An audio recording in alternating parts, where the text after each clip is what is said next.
Your credit score is bleeding out, your debt is stacking up, and someone just slid into your inbox promising to fix everything for 3 easy payments. So how do you know if they're the real deal or just another predator in a polo shirt?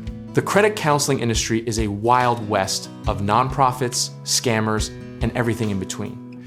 And the wrong choice could cost you thousands more than the debt you started with. Here's the thing.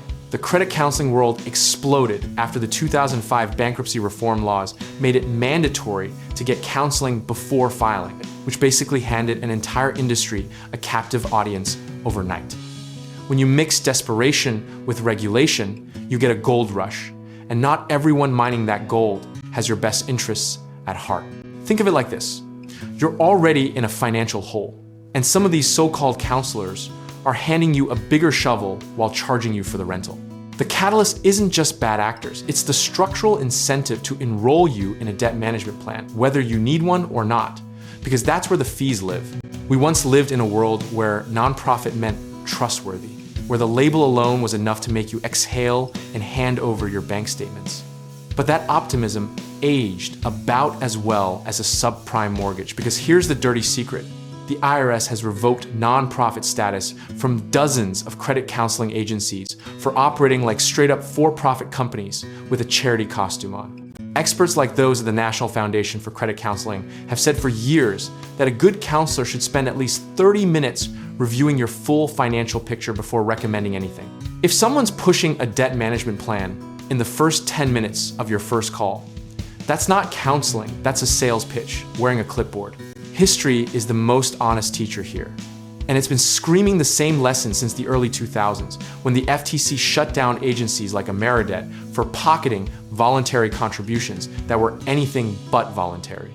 These cycles repeat because the incentive structure never really changes. Stressed consumers, complex products, and asymmetric information are a scammer's holy trinity. So let's bust the biggest myth right now. Nonprofit does not mean free, ethical, or even legal. The IRS nonprofit designation is a tax classification, not a morality badge. And plenty of agencies hide enormous executive salaries and high-pressure sales tactics behind that status. Red flag number 1 through 3, and we're moving fast here. Watch out for any agency that charges high upfront fees before doing anything, refuses to provide written information about their services before you sign, or pushes you toward a debt management plan without fully exploring bankruptcy, negotiation, or budgeting alternatives first. Red flags 4 through 6 are the ones people miss. Counselors who don't ask about your income and expenses in detail, agencies not accredited by the NFCC or the FCAA, and any promise that they can remove accurate negative information from your credit report. Flags 7 through 10 are where it gets genuinely sinister agencies that tell you to stop communicating with creditors before they've established any plan, organizations that guarantee specific results before reviewing your case, counselors who pressure you to make fast decisions, and companies that instruct you to pay them instead of your creditors without a formal written agreement in place. Each of these, individually, should make you close the browser tab and walk away. The practical lesson borrowed from every financial cycle we've ever lived through is this: slow down, verify credentials, and treat urgency from a service provider the way you treat urgency from a used car salesman, with profound suspicion. Disciplined, unemotional decision-making isn't just for stock traders. It's the exact posture you need when someone's offering to rescue your finances.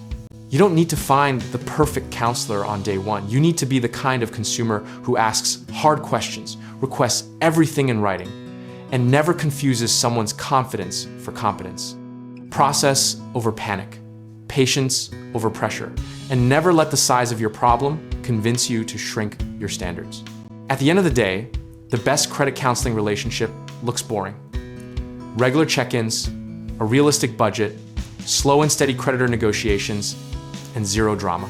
Discipline, proper sizing of your commitment to any plan, and consistency in following through are what actually move the needle, not whoever promised the fastest fix. And honestly, if you do your homework and still feel uncertain, that uncertainty is data your gut is allowed to be part of the process. Rational preparation means knowing that a bad counselor can wreck your credit further, delay your goals by years, and drain an account that's already on life support. You are not powerless here. You are a consumer with rights under the Credit Repair Organizations Act, and any agency worth working with will remind you of that fact, not hide it. The moment someone makes you feel like you should be grateful just for their attention, that's the moment you remember you're the one interviewing them. Whether you're trying to clean up your credit, invest in real estate, tackle a home renovation, or find the right lender for your next chapter, we can help you get started. Check out our links in the description below.